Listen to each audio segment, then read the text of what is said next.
Glad you could join us again. Today is Monday the 4th of June, and I'm back in the Bahamas after my annual physical, and all is well.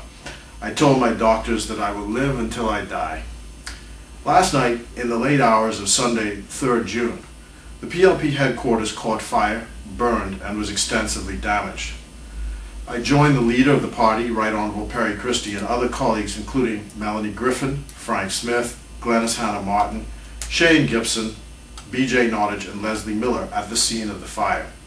There were large crowds of ordinary citizens, PLP supporters gathered there, as late as it was, and there was a contingent of police officers. The press was there in full force. One of the things that concerned me, of course, and should concern the public, is the extent to which there is animosity being evidenced by PLP supporters toward the police. And this is largely because of the FNM's politicization of the police force, so that PLPs think police officers are FNMs. So when the police asked them to move back, there was a huge outcry from the PLPs gathered there. And we again have to be careful that the FNM doesn't further politicize the force, and the police ought to be careful themselves about how they act. The question, though, is immediately, was this arson? The whodunits have begun. In light of the shots fired into the home of the PLP leader's mother-in-law's home, Trixie Hanna, a few weeks ago, and the leader's own comments 2 Saturdays ago about the attempted arson on the PLP headquarters, PLPs are entitled to ask what's really going on.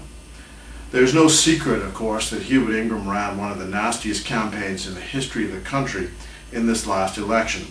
And the question in this incident is going to be whether or not the evidence will show that this is the same situation of the famed comment made by Henry II of Anjou, the King of England, who is alleged to have made the careless comment around some of his men, "Who will rid me of this meddlesome priest?"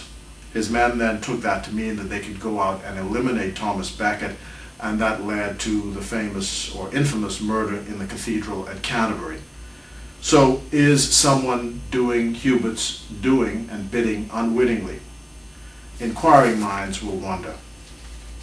Mr. Ingraham presented the government's budget last week on the 30th of June. It was remarkable. He gave no thanks to the PLP for inheriting a well-ordered and buoyant economy with positive growth into the future.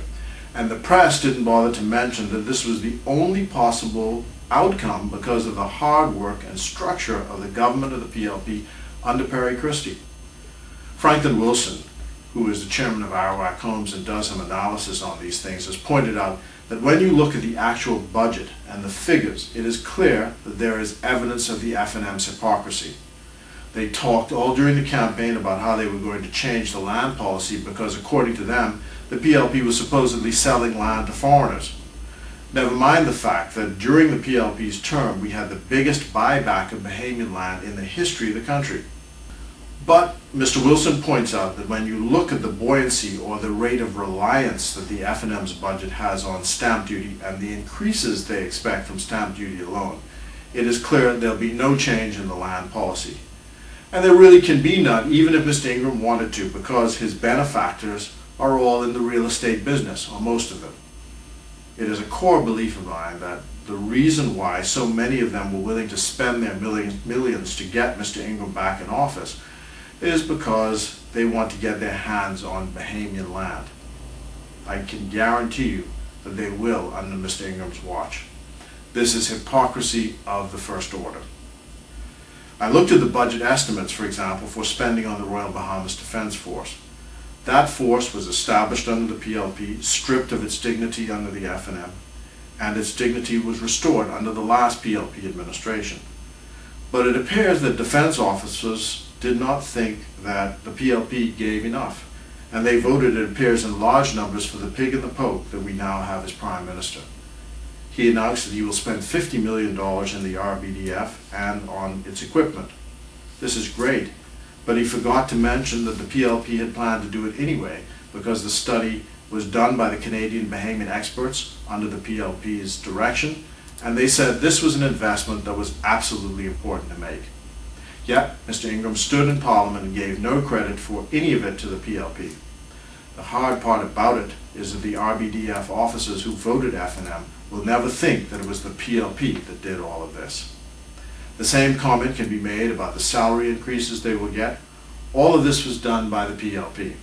Promotions have been announced in the public service, all again done by the PLP, but the letters did not get out to many people until after the election was over. In the coming weeks and days, it will be important for there to be some kind of listening tour by the PLP's leaders about where we ought to go from here. Certainly, I've already told my friends in Grand Bahama, Exuma, Eleuthera, and Andros that I will stop by to see them, and that also includes Long Island. It's important that old friends stay in touch and we make new friends. Right now, there will be a period of scrambling. Some settling has to be done.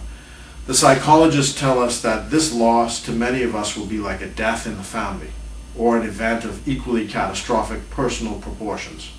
It will take time for us to recover. There is depression and anger and restlessness, but all of that is a part of life. The good thing is there will be recovery. This is normal.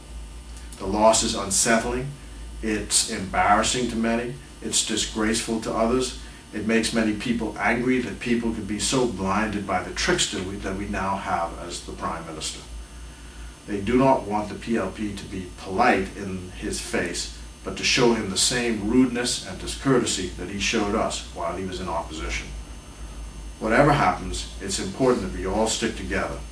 The motto on the Haitian coat of arms is Union fait la force, which means unity is strength, and that's the most important thing to remember. So the burning of Gambier House has left a bitter taste in the mouths of many. They believe there is a conspiracy afoot to discredit the PLP and to destroy its legacy. The fact is, a building can burn down, but the PLP lives on in the hearts of the many men and women that gave so much to get us where we are. Those in this generation owe it to those who have gone before to keep moving forward in that spirit. So thanks for joining us. That's it for now, and we hope you can join us the next time.